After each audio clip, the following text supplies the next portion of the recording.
Ci troviamo al casello autostradale di Mirano Dolo. Qui si era creato il famoso tornello utilizzato dagli automobilisti diretti da e per Venezia.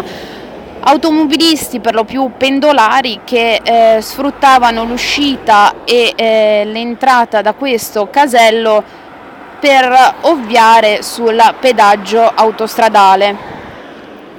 Con i rincari prescritti dal 1 gennaio 2014 ora non è più possibile fare tutto ciò. Si è infatti passati da 0,80 a 2,80 € per quanto riguarda la tratta Milano-Padova Est. In contemporanea si è diminuita l'altra tratta, quella da Mestre a Padova Est, dove prima si pagavano 3,30 € ed ora 2,80 €. Oggi, 7 gennaio, come potete vedere, il traffico non è sostenuto, è normale traffico d'ingresso autostradale.